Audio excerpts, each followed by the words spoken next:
Namibia, a vast, sparsely populated country in the southwest of the African continent. It is twice as large as Germany, but has only 2 million inhabitants.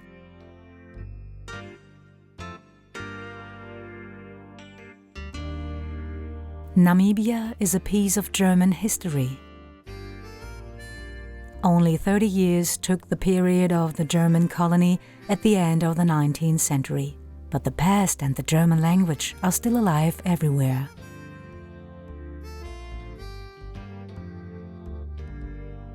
Above all, Namibia is a great part of Africa, with spectacular scenery, and its wildlife is second to none.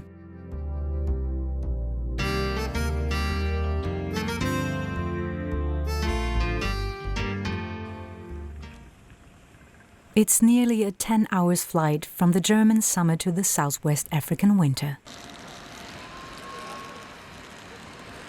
The airport of Windhoek lies alone in the desert, 40 kilometers from the capital. Mid-19th century, the area was inhabited by a tribe of the Nama. They built under their chief, Jonker Afrikaner, with a huge contingent of workers, a road from Windhoek to Walvis Bay, Namibia's only protected harbour. The old Bahai Way soon became the most important trade route, and of missionaries, business people and colonizers alike used to tap the central highlands.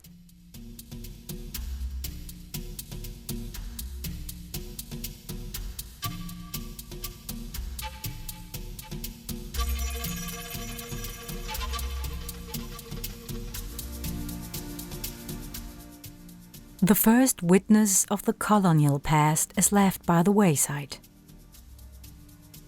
The once magnificent villa of the director of the German Farm Society Liebig is for 50 years a haunted house. The first Germans came in 1883 when the Bremen merchant Adolf Lüderitz acquired a large coastal area of the Nama and immediately demanded the protection of the German Reich for his property. 5 years after the colony was manifested with the arrival of the late governor Kurt von François and its protective force of 21 men. He built the fort Wilhelmsfeste in Saobis as base. Today's Saobis leopard farm was established by the Swiss physician Dr. August Juchli years ago as an orphanage for predators.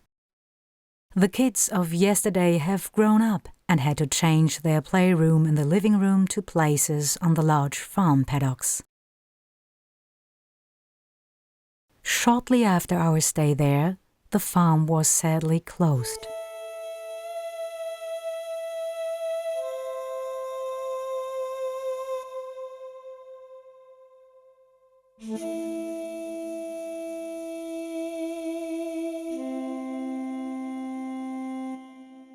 In Namibia, only a few main roads are paved, the rest are gravel roads. They are usually in good condition, so you can drive quite well with a robust car. Driving with an SUV is of course more relaxed. In combination with roof tents, it is the ideal vehicle to travel this country.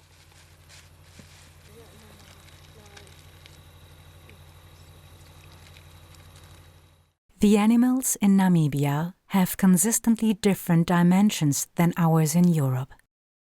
These African giant crickets measure more than 10 centimeters and are armored like medieval knights.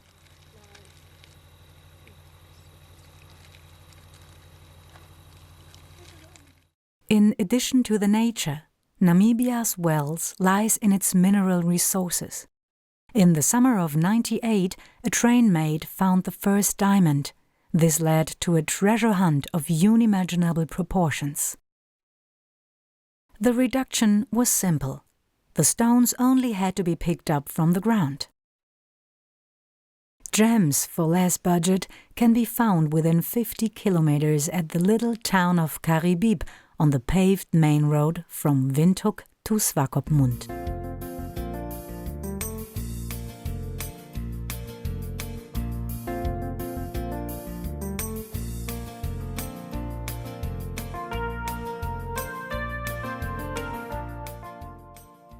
After a few kilometers on this road, we once again turned heading north. Our goal is the Namib Ranch. Located on the edge of the Erongo Mountains, it offers a landscape like a picture book.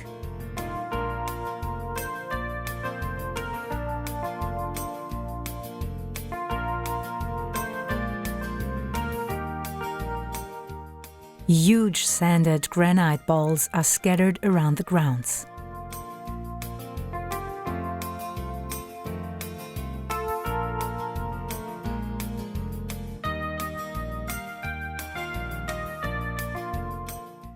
You cannot see that the funny dassies are the closest biological relatives to the elephants.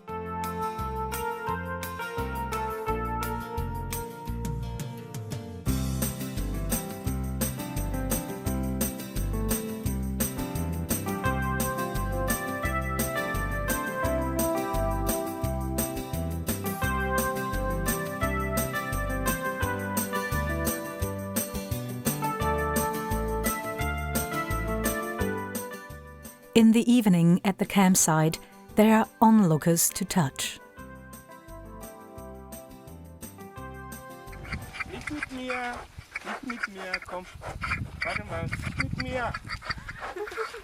Und die Kinder hat so bei den Tour bei den Beinen rumgespielt. Ja. Und die hat gar nichts so gemacht. Ja. Komm, nicht mit mir. Siehst du, da ist der jetzt ruhig. Hm. Ja, sieht er. Guck da. Macht der nichts. Hm. Okay, komm.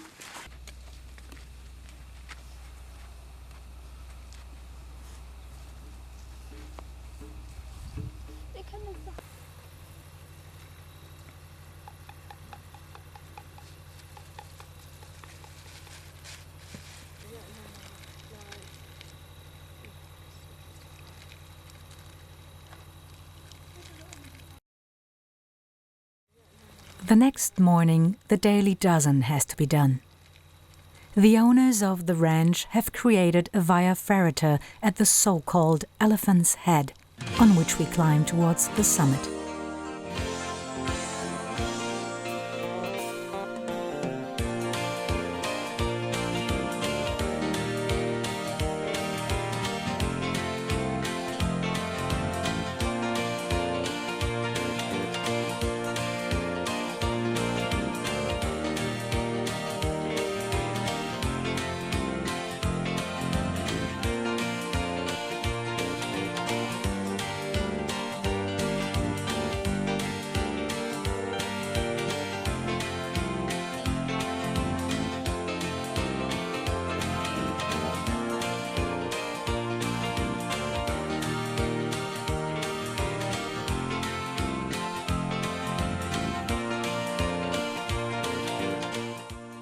After half an hour, we are on the top and enjoy the view. The descent is unspectacular. On the flat side of the mountain, a comfortable way leads down to the valley.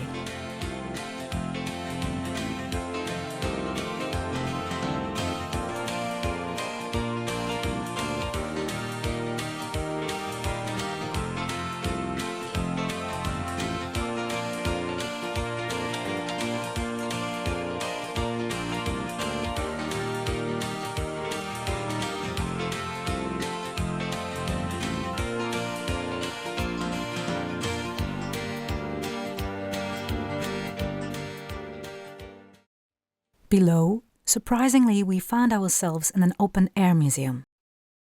On the farm, there are numerous rock paintings dating back to the Bushmen. However, they are often isolated and difficult to access. To provide an insight to the guests, an African artist has copied these drawings here on the rock wall.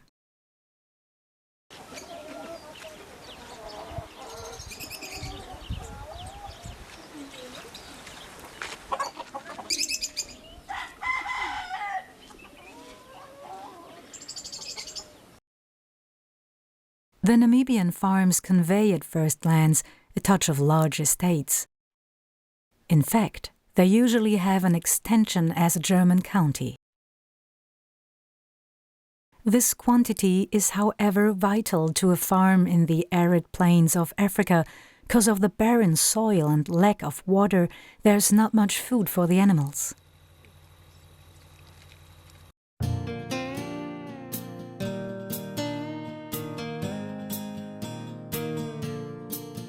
Another well-marked trail on Namib leads us to the Phillips Cave.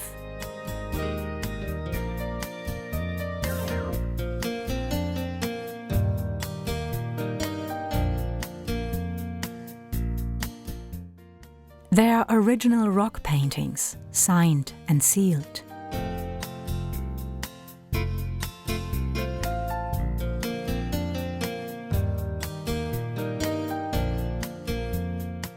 The White Elephant is the most famous work of art on the farm.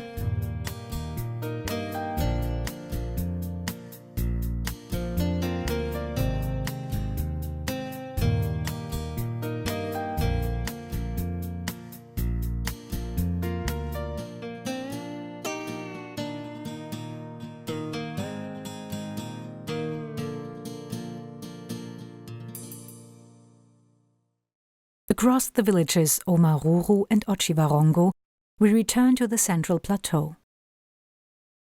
Our goal is the historic Waterberg, which marks one of the darkest episodes of German colonial rule. The Waterberg Plateau is a national park, and you should arrive there before sunset, because then the doors are closed and you must stay outside. Like a red wall rises the Table Mountain of eroded sandstone from the flat surrounding countryside.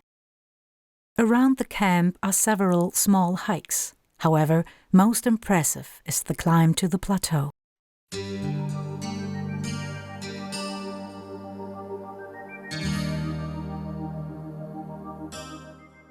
This comrade is called Femoral Pachylomera and comes from the family of scarab beetles.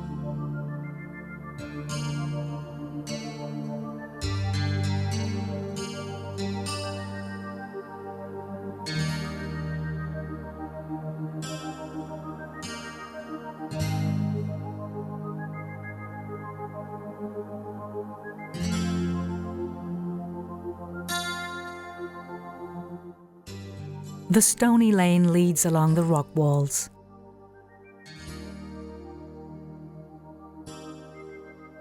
When you reach the edge, you'll get a panoramic view of the vast plateau.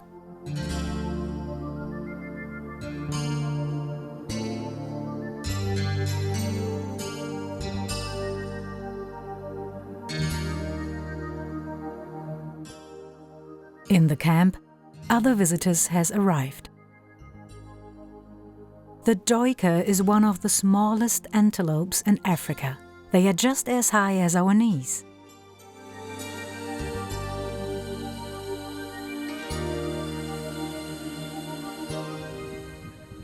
The night was cool, but the sun moves the Waterberg already into the right light.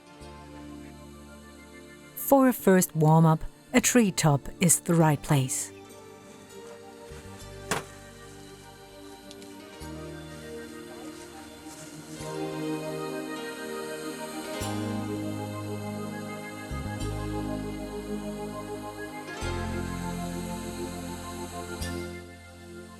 On the resort lies the old cemetery of the German colonial forces.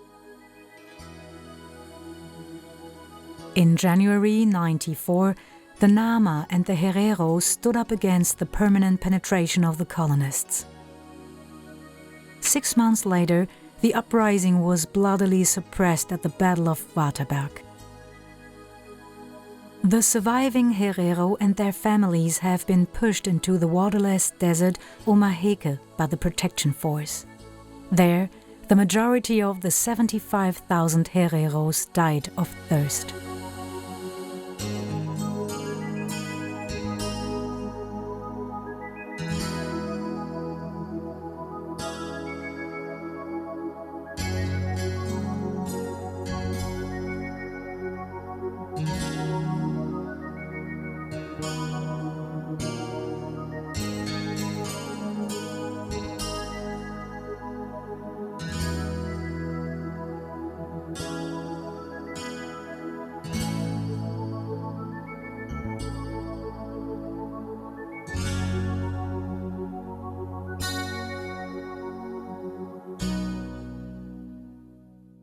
On narrow paths, that's how they call the unpaved trails to the trip continues. The roads are leading to farm areas and often gates have to be opened and after the passage to be closed again. The next attraction is not out of this world.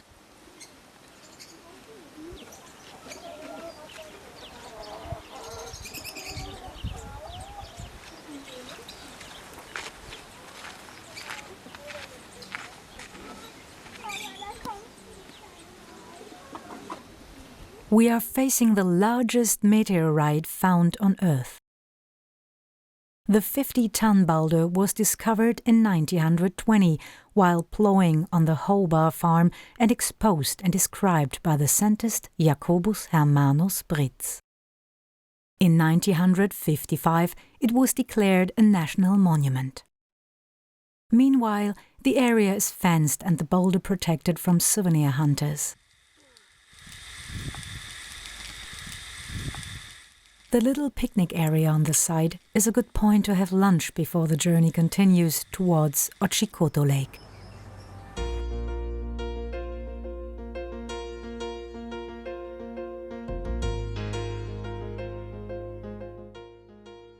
The lake is located near the town of Tsumeb in a small park with all kinds of art and kitsch. This one and the 15-kilometer distant Gwinya Lake are the only two continuous water-bearing lakes in Namibia. Otjikoto in the Herero language means deep hole. It is a water-filled, vertically falling sinkhole.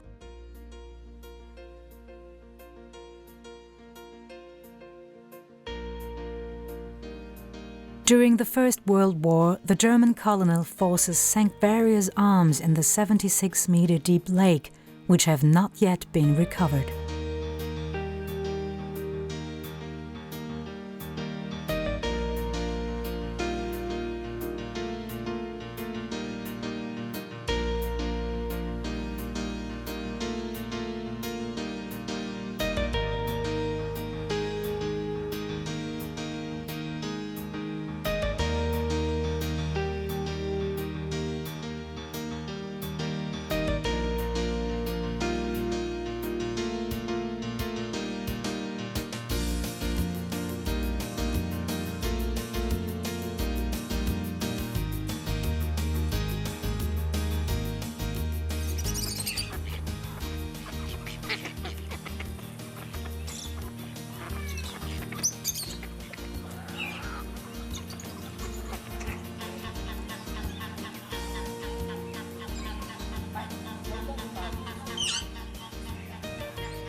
We arrive in the evening at the guest farm Sachsenheim near the junction in the Etosha National Park and setting up ourselves a small campsite for the night.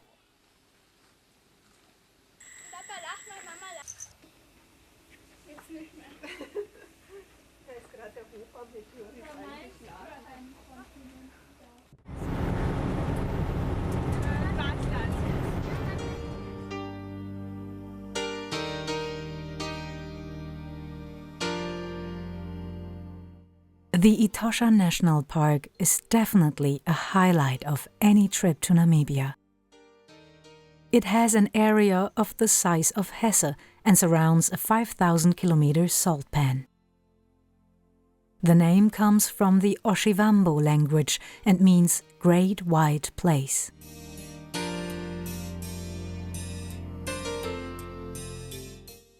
We enter the park through the gate of Lindequist in the east and arrive after a short drive at the historic Fort Namutoni. It was built in 1897 by the Germans and marked the northern boundary of the colony. The local Ovambo tribe was counted peaceful, so most of the crew was sent to the southern war zone during the Herero Rebellion. 7 people were left behind as guards, who were suddenly standing in front of an army of 500 Ovambo warriors. But they could fight back the first assault and fleeing at night to the 100-kilometer away Fort Tsumeb.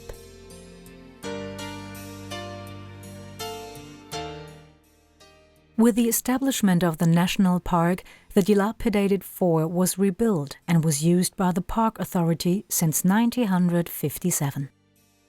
Today, it is one of the 3 official camps in the national park and offers camping and lodge.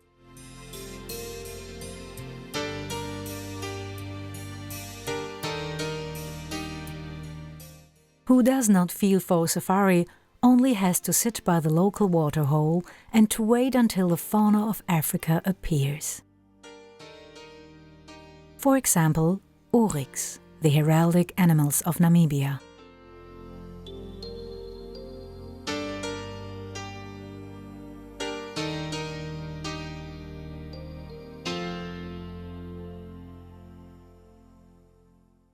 A black-backed jackal. It feeds on carrion and small animals, but also takes pleasure of in front of the tents parked sneakers at night.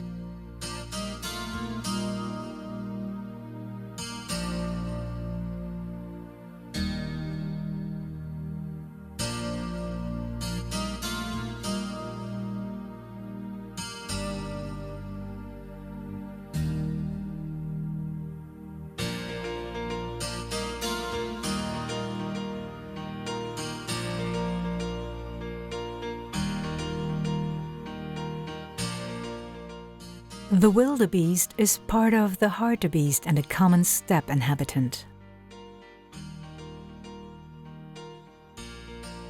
We are lucky to hit a group of lions. Also at Etosha Park, you can face the largest predator in Africa every day.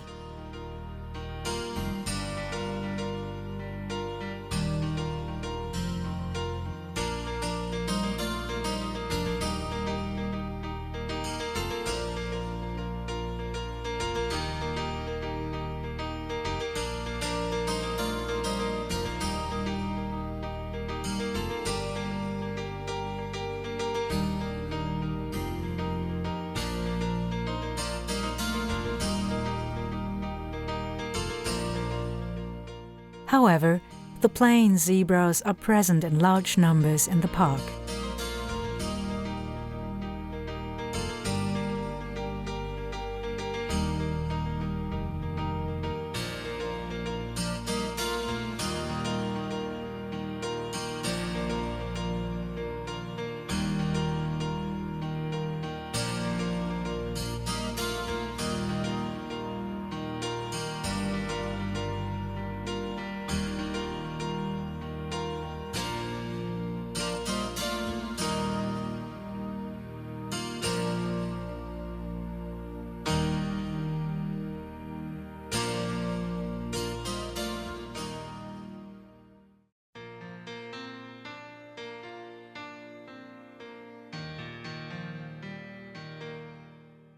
With up to 6 meters, the giraffe is the tallest living land animal on Earth.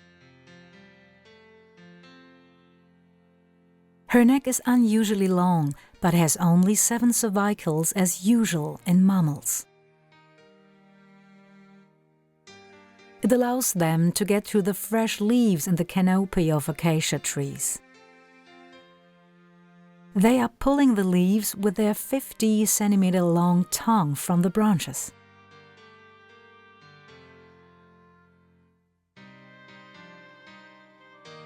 About 30 kilograms of food is needed by each giraffe daily, of which its liquid needs is largely covered so that it can survive for weeks without drinking. This is a good thing. Because of these long legs for the giraffe, the water absorption of lakes is an acrobatic effort.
In the eastern, accessible portion of the park, there are 29 natural water bodies, which are completed by 12 artificial. Mostly, these are artesian fountains where water is flushed under pressure to the surface. By late afternoon, we reach our next camp in the national park with a resounding name, Halali. When the dawn breaks, a very odd, tense atmosphere develops at the water points.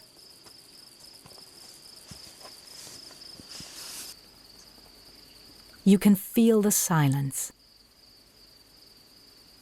By and by, the night visitors peel out of the darkness to quench their thirst at the water, always on guard against enemies. In order to film the animals at all, we have to use the long-term exposure of the camera.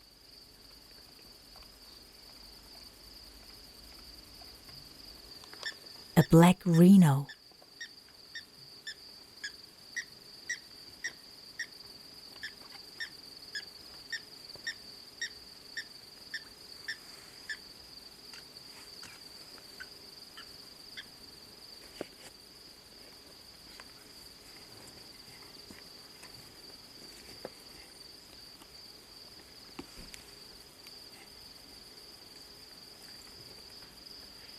And here's a scout for the next heavyweight division.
Only a few meters downhill, we see the grey giant. No fence separates the spectators from the animals.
The two hyenas cannot impress the elephant at all. It signals green light for the rest of the drove.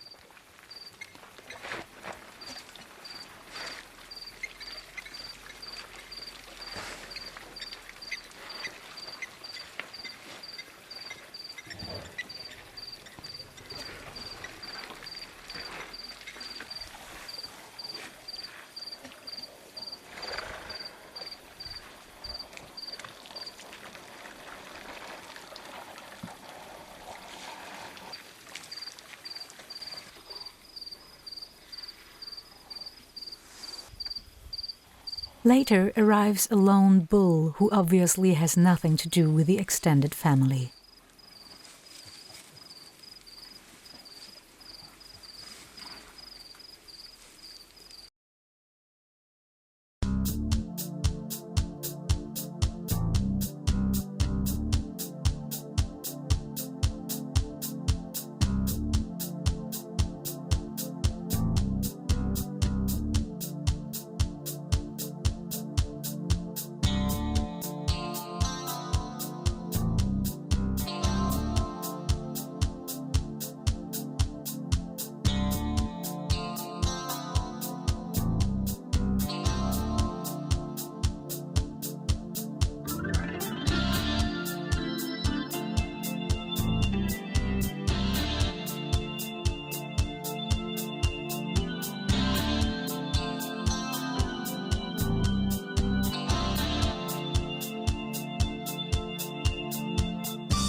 Outside the camps, it is strongly forbidden to leave the vehicle.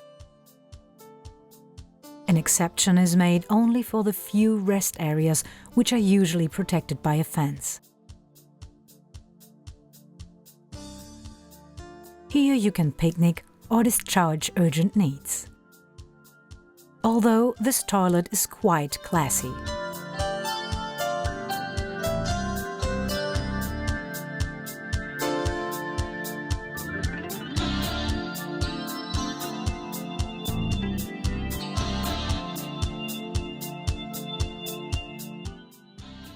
Wildebeest and zebra are often found in peaceful neighborhood. After about 70 kilometers, we reach the camp Okakueyo with its prominent round tower. Like Namutoni, Okakueyo was founded as a military post at the end of the 19th century. Although there was a tower at that time, today's was only built in 1963.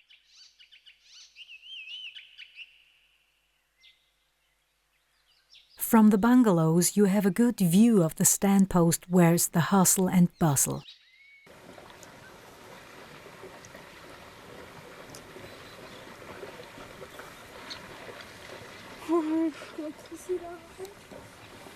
Ich glaube, das ist das beliebteste Camp. Das wird übrigens auch das vollste, so in Hütten und allem. Und dem Wasser noch. Ach, Mensch,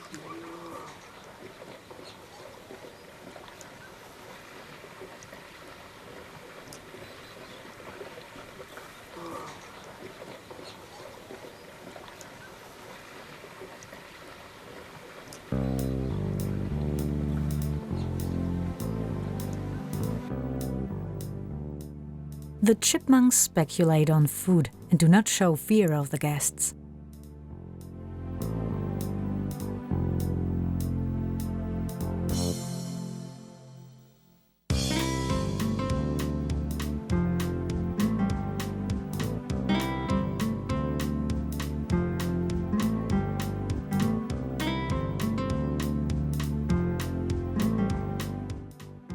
A colony of weavers have settled in the campsite. The branches do not cope the unbridled expansion of their homes permanently.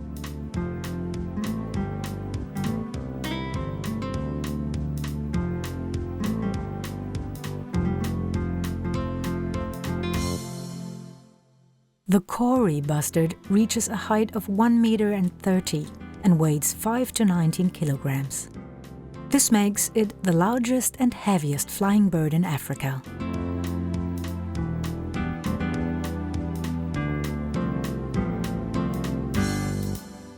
At the western end of the accessible park area, you'll find the so-called fairy tale forest.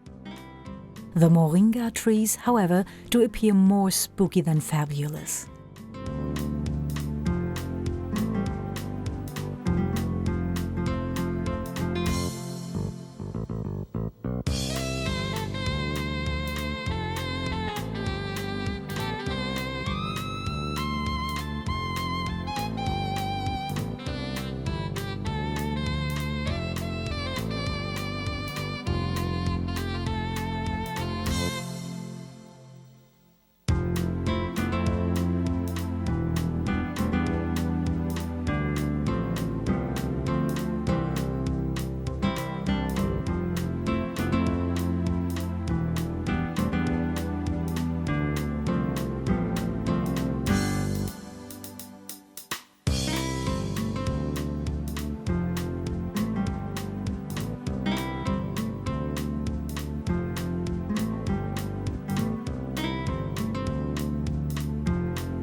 On the well-built asphalt road, we're leaving Etosha and travel via Otju into Damara land.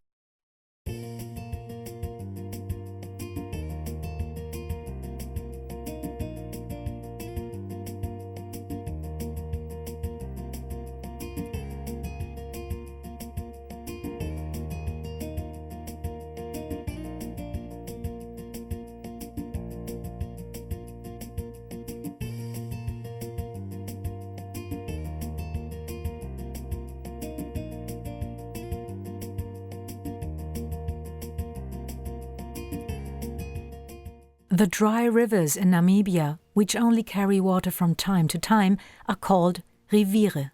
One of the biggest is the Ugab, with 450 kilometer length. In prehistoric times, when he let plenty of water, these striking mesas have been formed by erosion in his bed. The smallest and most bizarre of these is the Vinger Clip. The spire is 35 meters high with a circumference at the base of 44 meters.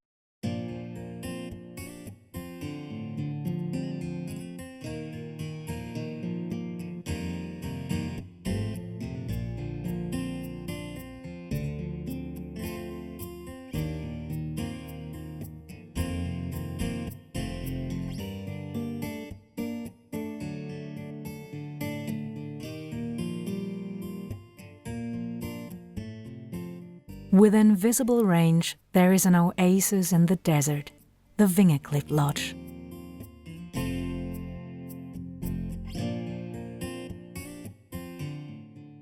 Even if you do not want to stay there, it's worth a visit because you'll get good coffee and cake.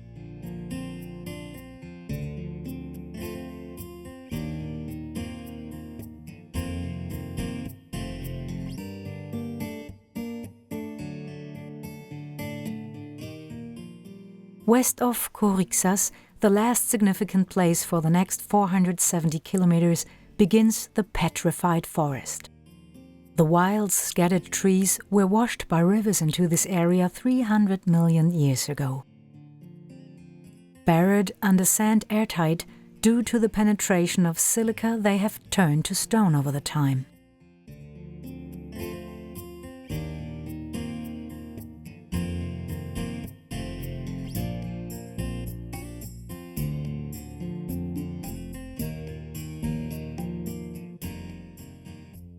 In the evening, we finally reached the desert camp in the valley of Aba Huab.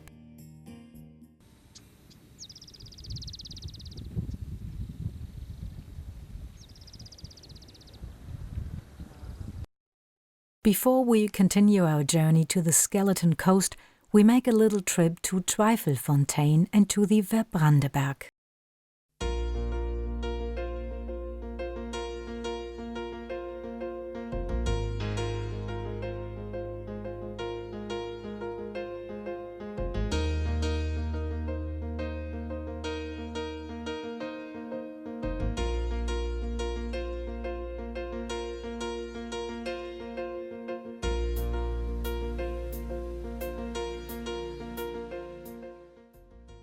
The area was called Doubtful Source by the farmer when they settled there in 1947.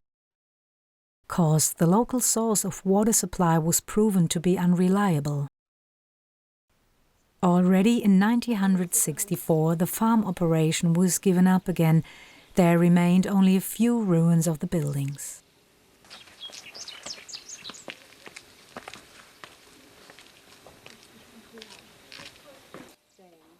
However, nearby, they have found 2,500 rock engravings and some petroglyphs. For this reason, Zweifelfontein is named as a World Cultural Heritage on the UNESCO list since 2007. The age of the engravings is difficult to determine. The first ones were probably around 300 BC and the last about 1800. Animal bones which have been hunted, as well as some more tools which they were using as their knives. The main reason for the Bushmen to go to the sea was collecting some salt for cooking and then to preserve the meat against the flies. How they were using their necks in different ways. is that the ostriches were using their necks up in the Seine Haut gebraucht und sie haben sein Fleisch gegessen und die Eier haben sie als was, das eine unter der Agame, da unten das breitere Viech. Da unten das wäre, genau. Between the rocks grows the Namibian edelweiss. On top of the rhinos, there we have got the human footprint. In the middle, that's a zebra. Behind the zebra, we got the ostrich. And to the left hand side, there we have got still some more giraffes.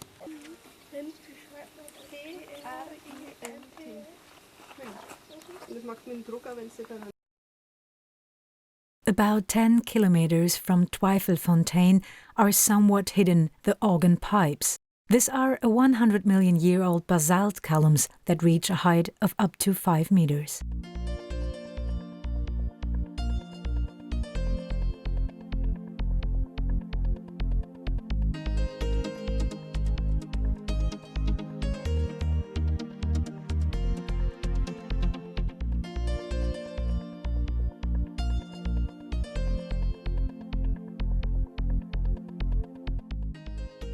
After another kilometer, we are reaching the Burned Mountain. It was formed 80 million years ago by a cooled lava flow and stands out clearly from the surrounding area with its brown-violet color.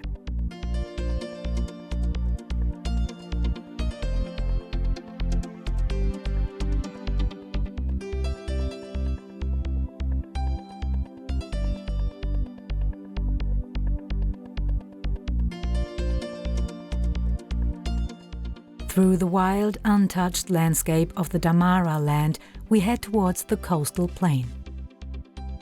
After 100 kilometers, you will reach the gateway to the Skeleton Coast National Park.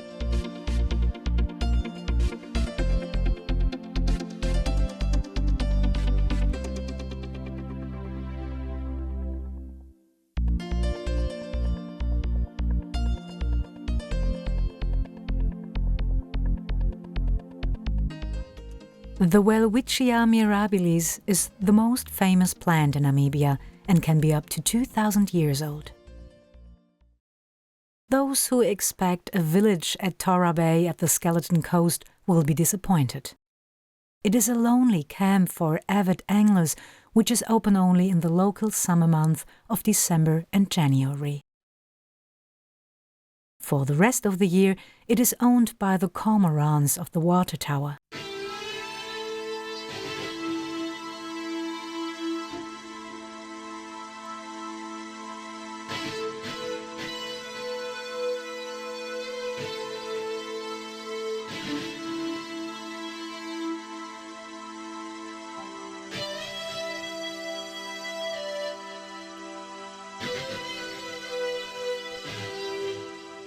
The Skeleton Coast is dry and inhospitable, but it has a large variety of species. In addition to numerous birds such as flamingos, there are eared seals, jackals, hyenas, lions, and the rare Namibian desert elephant.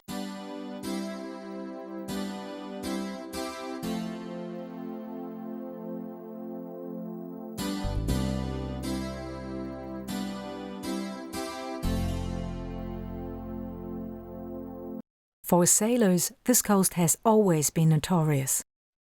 Dense fog, caused by the cold Benguela current from Antarctica, and treacherous currents brought countless ships to the shore. Those who survived the accident had to die of thirst in the waterless outback inevitably.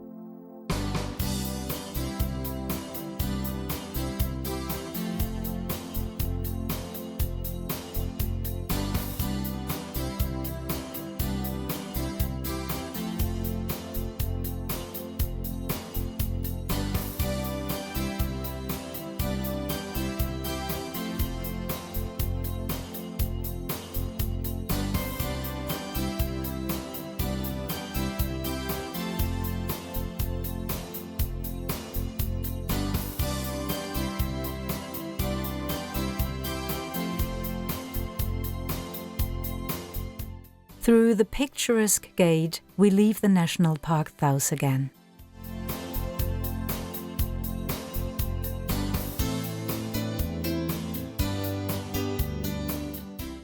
About 30 kilometers further, the campsite with the telling name Mile 108 invites to stay overnight. Outside of the summer fishing season, you have no problems finding available campsite.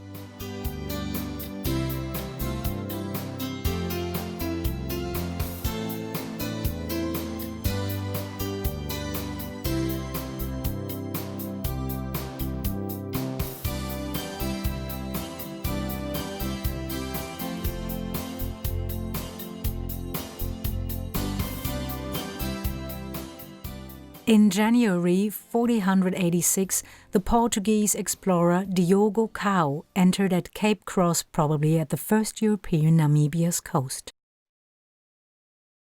He put on a patrao, a stone cross with an inscription to take the land for his king in possession. The original was brought to Berlin in 1893, but a replica still remains of the Portuguese sailor. The real attraction of the Cross Cape is the huge colony of South African fur seals, which belong to the breed of eared seals. Up to 250,000 animals abound on the rocky coast and are not to be missed. In October and November, they bring their hatchlings.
The pup mortality is quite high.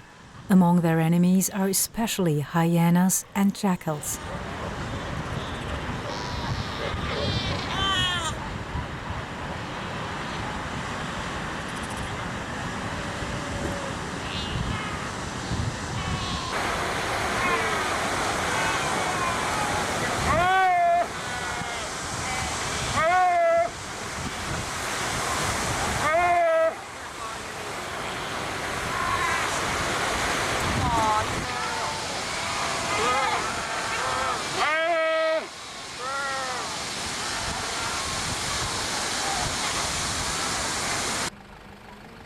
The asphalt on the coast road is in fact composed of a layer of salt.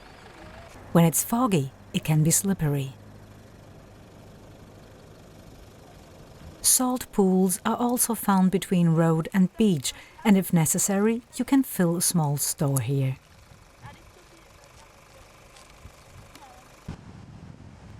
In Hentes Bay, civilization is reached again. The former camp from the 50s has now grown into a nice village.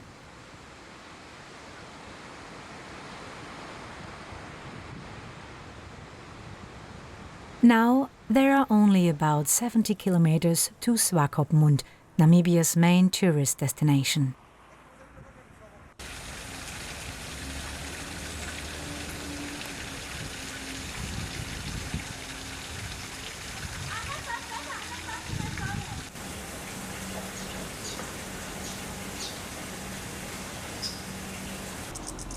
The German influence is unmistakable in the city. Kurt von François founded the village at the mouth of the Swakop River on the 12th of September 1892. It was to serve the German settlers as a supply port because the 30 kilometers south more appropriate natural port of Walvis Bay was under British administration. The pier is called jetty by the locals. Its construction was started in 1902 to facilitate larger ships to clear the cargo. In 1912, the former construction made of wood was replaced by a steely pier. Today, Swakopmund thrives on tourism. Many Namibians refuge in the hot summer month here out of the highlands, where temperatures due to the coastal fog is significantly lower. Foreign tourists are fascinated by the mixture of North seaside resort, African population and desert landscape. We recommend a visit to the Crystal Gallery. The world's largest conglomerate found in quartz crystals is standing at the entrance hall and weighs 14 tons. The exhibition provides a comprehensive overview of the Namibian minerals.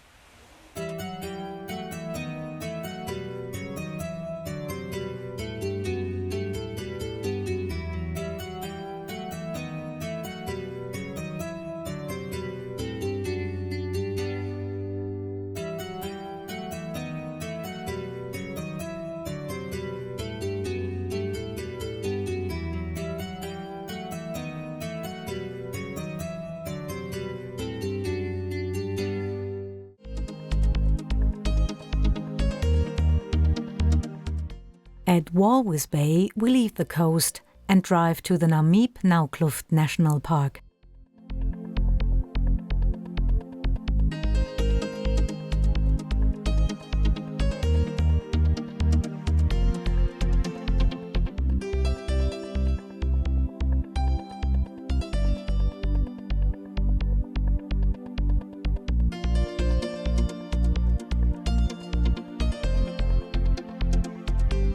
One of the most decorative plants in southern Namibia is the quiver tree. It belongs to the genus of aloes and can reach heights up to 9 meters.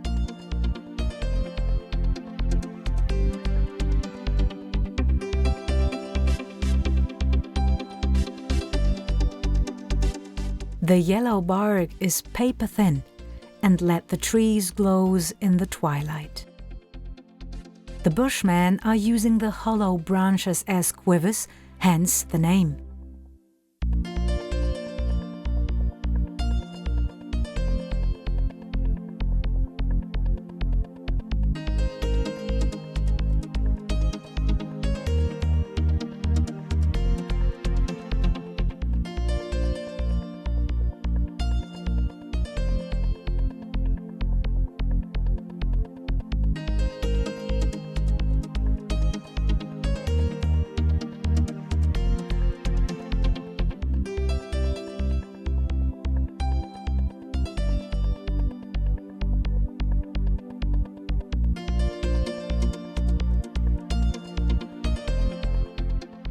The Kuisep Canyon is a winding canyon system. Long after drying up the river, you can still see many standpipes. The geologists Henno Martin and Herman Kohn took this at advantage during the Second World War, when the mandatory power South Africa put a lot of Namibians of German descent in internment camps. In their book, If There Is War, We Go to the Desert, they are describing how they spent 2.5 years here on their own, beating the war with a trick.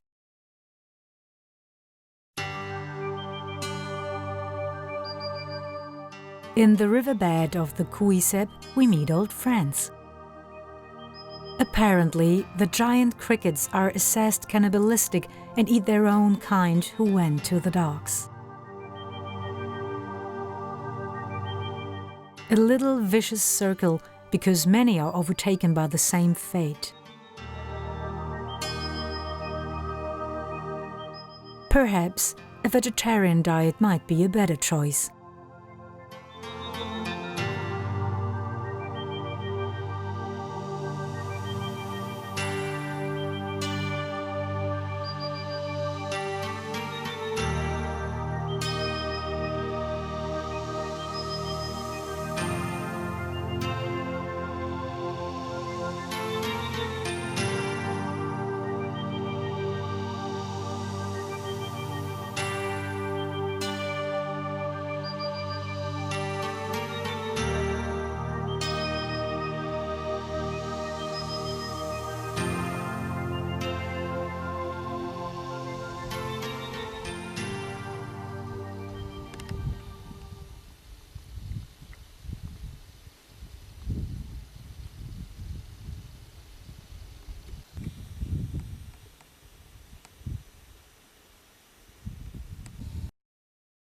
After a quiet, lonely night away from the road, we continue our journey the next morning.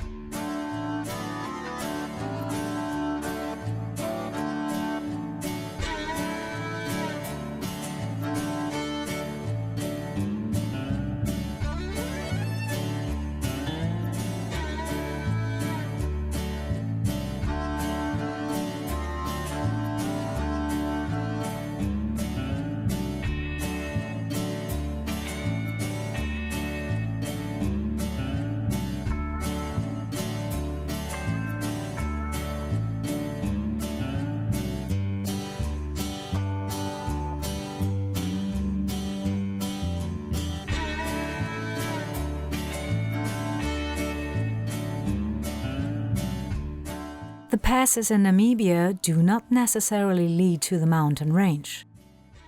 Often they represent only a transition between plateau and lowlands, or a ravine crossing, as for example in the Gaup Pass.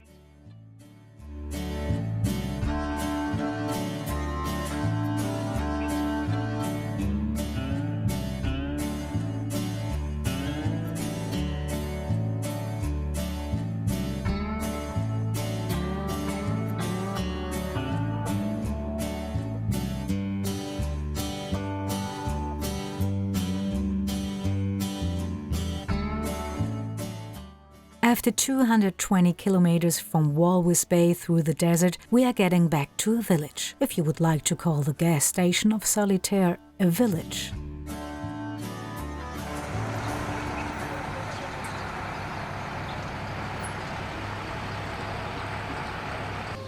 An opportunity for a coffee and delicious apple cake.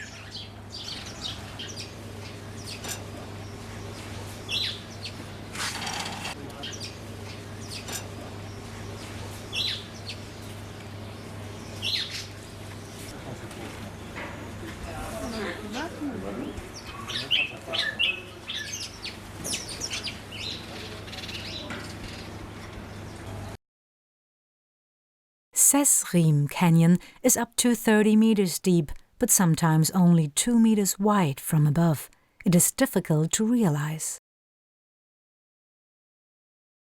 Over the last 2 million years, it has been carved into the sedimentary rock by the Tsaugrap Rivier.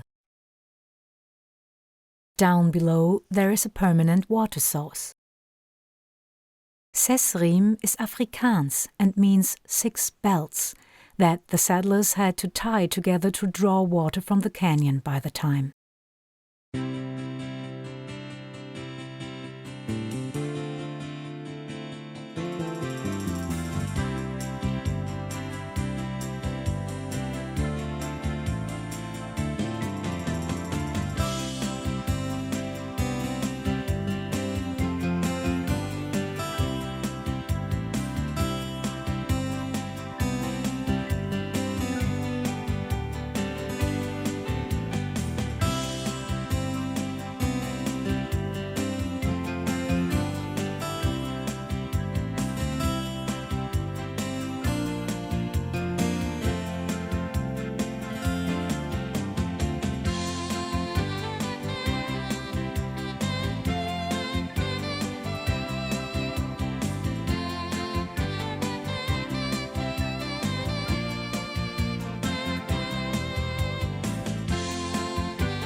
The state Sesriem camp is the gateway to the Namib Desert.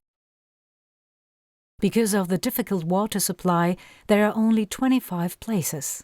An expensive alternative is the nearby Sossusvlei Lodge.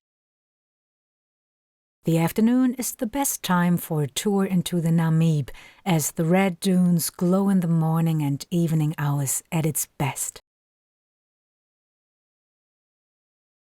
45 kilometers from the camp you can reach the Dune 45. It is next to the road and ideal for a first climb.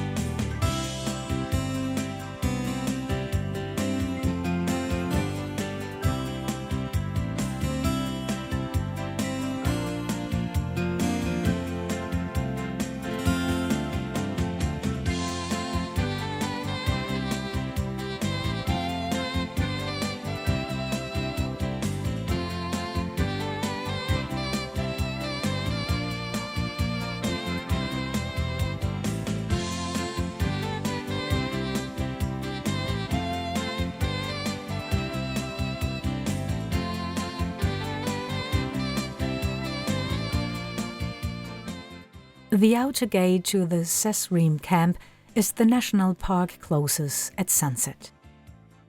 The guests of the campground have an hour longer to return to the camp so they can fully enjoy the evening in the desert.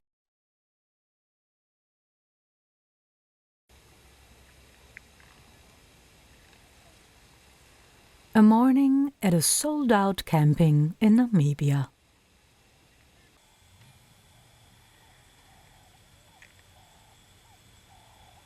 The winter nights are cold in the desert, proven by a layer of frost on the tent roof.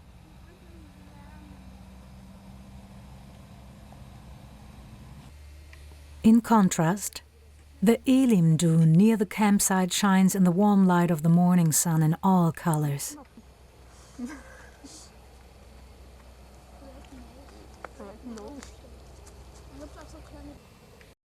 On the way to Sossusvlei, we come across an ostrich family.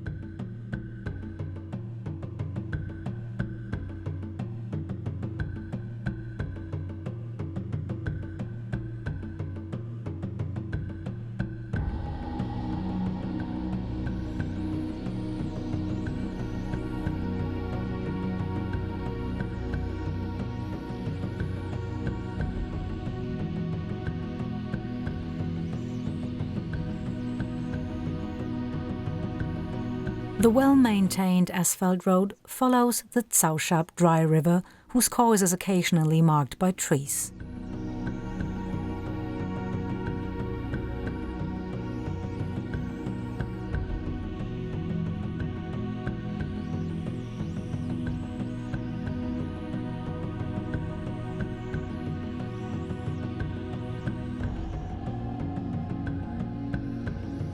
At the end of the constructed road, you can experience the desert firsthand on walks through the dunes. It's amazing green plants sprouting everywhere.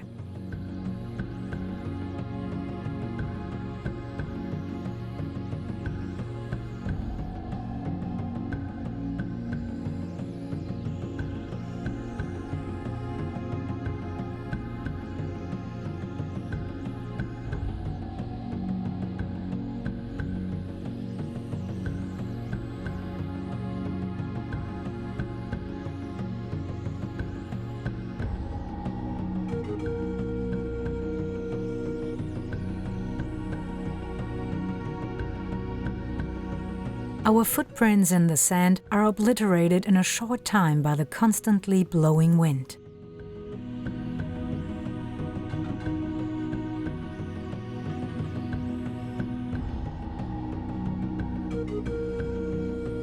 In the Namib are the highest dunes in the world. They protrude up to 220 meters over the sand sea.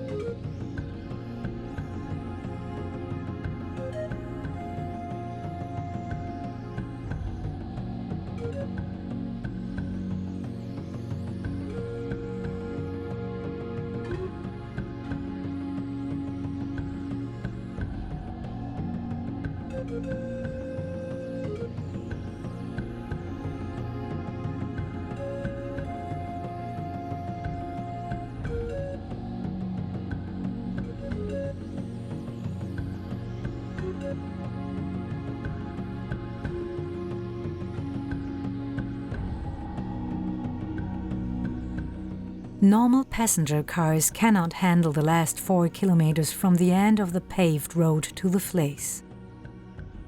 For the deep sandy track, you need a SUV and good nerves, or you ride one of the four-wheel driven shuttles that are running on the track.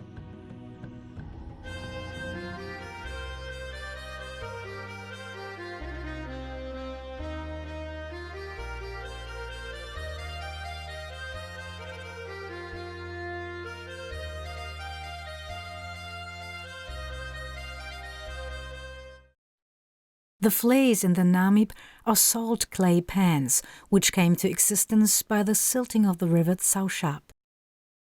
Originally, it flowed further into the 15 kilometers away Atlantic until his path was blocked by the wandering dunes. Since then, it ends here in the desert.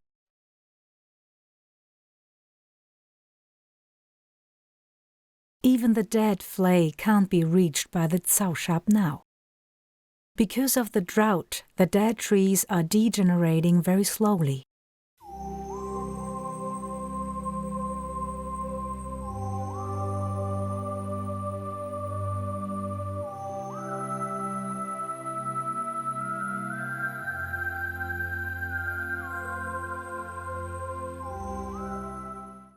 A kilometer further, the dirt road ends in the parking lot of the Sossusvlei.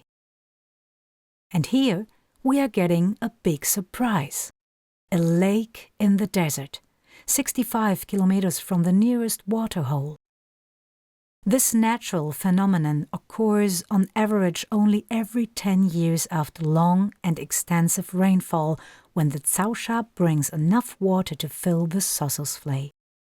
Later, we will get informed that it rained in the highlands during the previous month that much as not seen for decades. This also explains why the Namib this time is much more green than on our previous visits.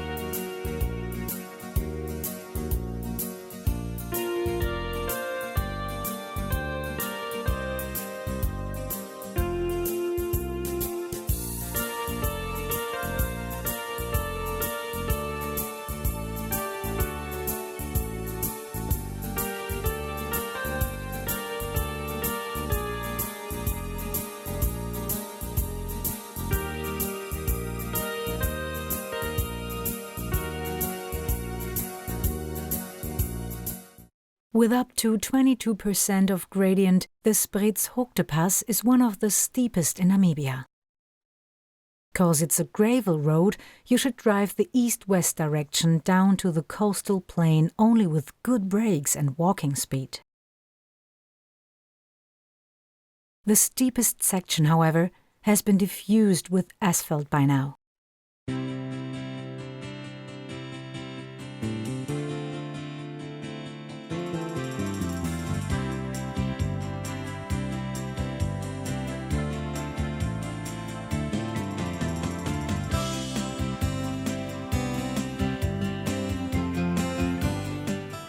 One more night on the farm Namib Grens, then we come closer to Windhoek and unfortunately to the end of our 2-week trip. This visit will not be our last in one of the most beautiful countries in Africa.